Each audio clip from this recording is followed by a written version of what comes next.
Assalamualaikum warahmatullahi wabarakatuh. Apa kabar teman-teman semua pendamping desa dan juga perangkat desa? Pada video kali ini saya akan mencoba mengulas tentang prioritas penggunaan dana desa tahun 2023 berdasarkan Permendes nomor 8 tahun 2022. Banyak hal yang menarik pada peraturan Menteri Desa ini terkait dengan kegiatan-kegiatan yang bisa didanai melalui dana desa, dan yang paling utama yang ditunggu-tunggu oleh pemerintah desa adalah terkait dengan operasional pemerintah desa 3%. Nah, bagaimana pemanfaatannya? Ikuti terus video ini dan jangan lupa like dan subscribe channel ini, channel Silaturahim Pendamping Desa dan Perangkat Desa. Baik teman-teman semua, prioritas penggunaan dana desa tahun anggaran 2023 ini diarahkan pada pencapaian SDGs desa. Yang pertama adalah pemulihan ekonomi nasional sesuai dengan kewenangan desa. Yang kedua adalah program prioritas nasional sesuai dengan kewenangan desa. Dan yang ketiga adalah mitigasi dan penanganan bencana alam dan juga non-alam.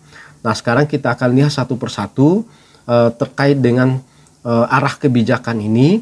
Yang pertama adalah penggunaan dana desa ditujukan untuk pemulihan ekonomi nasional.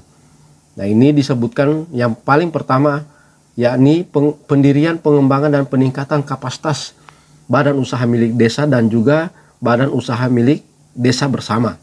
Kemudian yang kedua adalah pengembangan desa wisata, dan yang ketiga adalah pengembangan usaha ekonomi produktif yang diutamakan dikelola oleh BUMDes dan BUMDesma. Jadi semua kegiatan-kegiatan yang akan diprioritaskan oleh desa ini harapannya diarahkan pada 3 pencapaian ini. Kemudian yang berikut, yang kedua, penggunaan dana desa untuk program prioritas nasional. Nah, di sini sudah disebutkan perbaikan dan konsolidasi data SDGs desa dan pendataan perkembangan IDM. Kemudian yang kedua adalah ketahanan pangan nabati dan hewani. Yang ketiga adalah pencegahan dan penurunan stunting.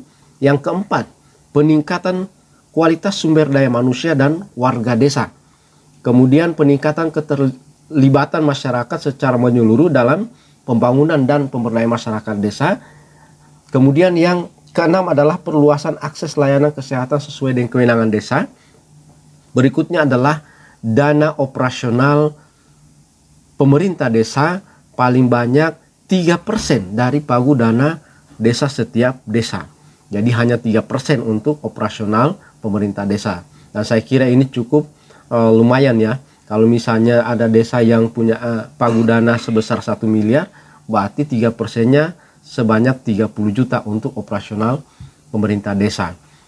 Kemudian yang berikut adalah penanggulangan kemiskinan, terutama kemiskinan ekstrim.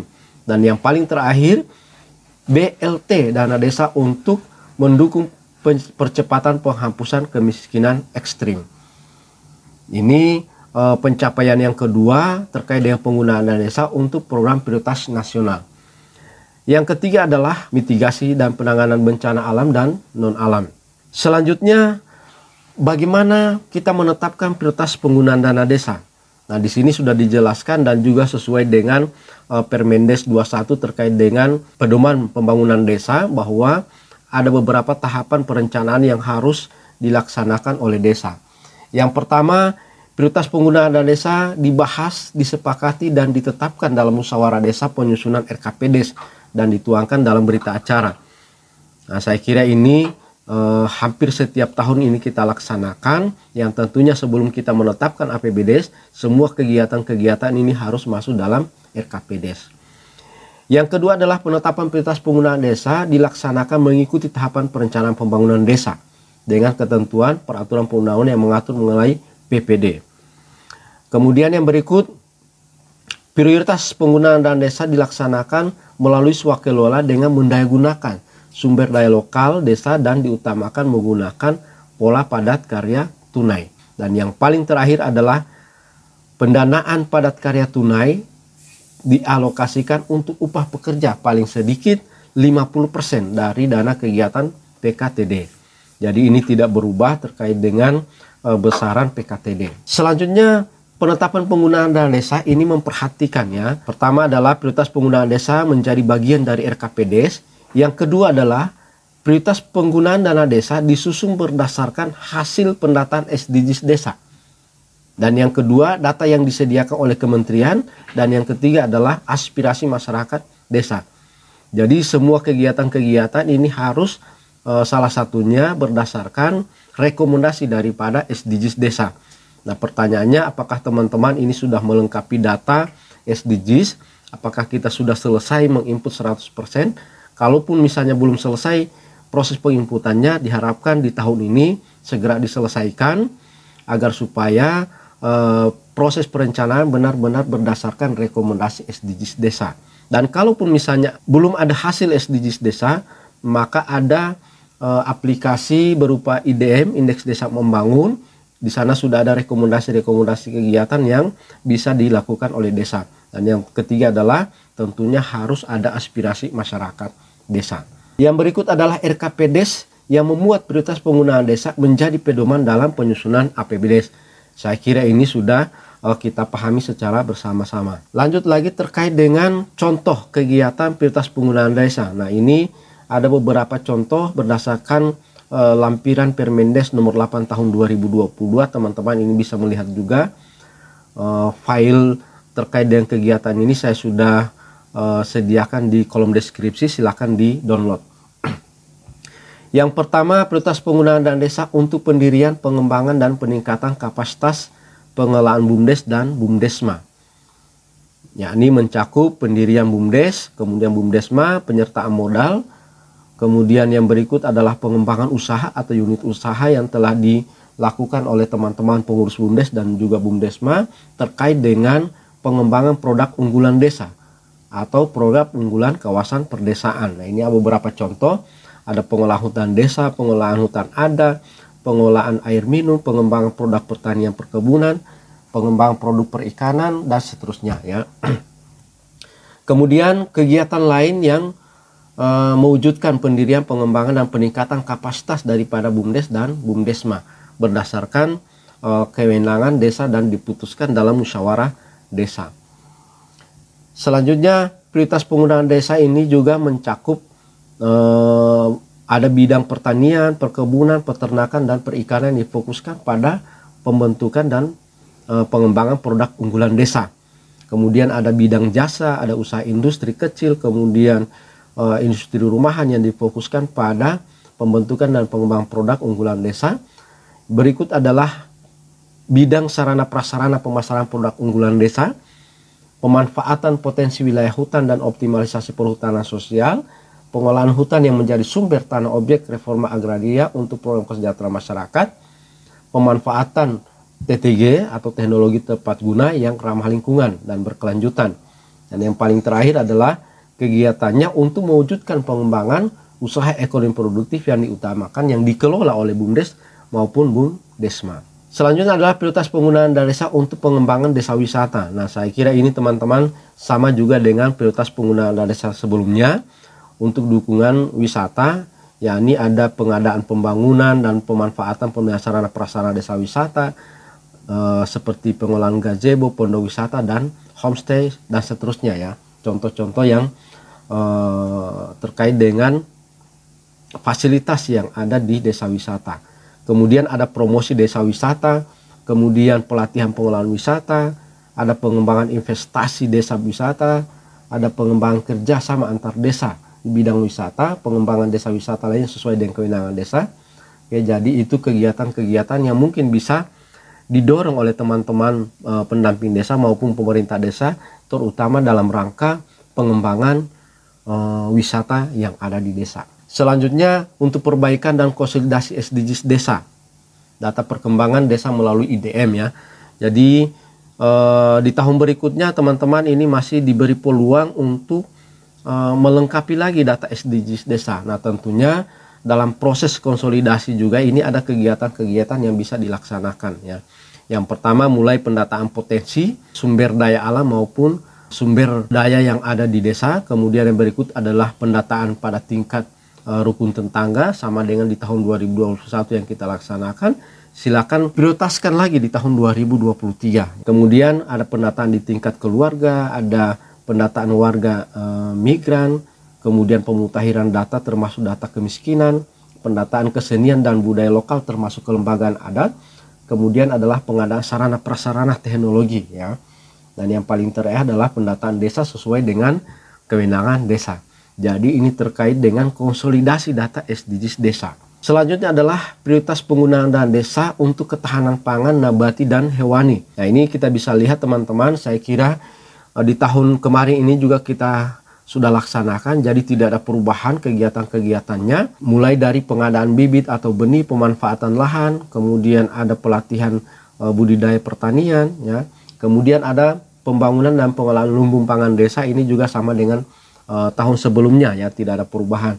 Cuma harapan kita bahwa di tahun 2023 ini kegiatan ketahanan pangan ini lebih dimaksimalkan lagi, ada nilai keberlanjutan, ya, ada nilai keberlanjutan, jangan menjadi kegiatan yang pemberian secara cuma-cuma ya, paling tidak setelah ada program tersebut maka itu bisa berkelanjutan di tahun-tahun berikutnya. Yang berikut adalah pencegahan dan penurunan stunting. Nah ini ada beberapa contoh kegiatan dan saya kira juga tidak jauh beda ya dari tahun sebelumnya. Ada pelatihan kesehatan ibu hamil dan anak, kemudian ada penyuluhan dan konseling gizi, ada pendidikan tentang pengasuhan anak, ada kegiatan pencegahan dan penurunan stunting lainnya sesuai dengan kewenangan desa, kemudian ada penyediaan air bersih dan sanitasi, ada peningkatan kapasitas bagi KPM, kader posyandu dan juga kader pendidikan anak usia dini.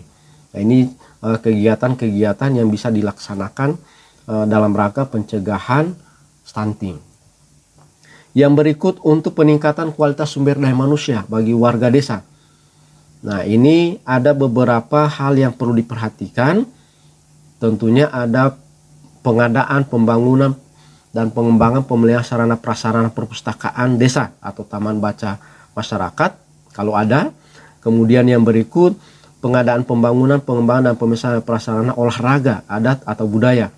Ini juga diberi ruang bagi desa untuk bisa melaksanakan kegiatan tersebut. Ada peningkatan kualitas sumber daya manusia warga desa yang sesuai dengan kewenangan desa, kemudian ada pengadaan, pembangunan, pengembangan, dan pemeliharaan sarana atau prasarana pendidikan anak usia dini, PAUD ya, kemudian termasuk buku, peralatan belajar, dan wahana permainan. Ada yang terakhir adalah bantuan insentif pengajar PAUD.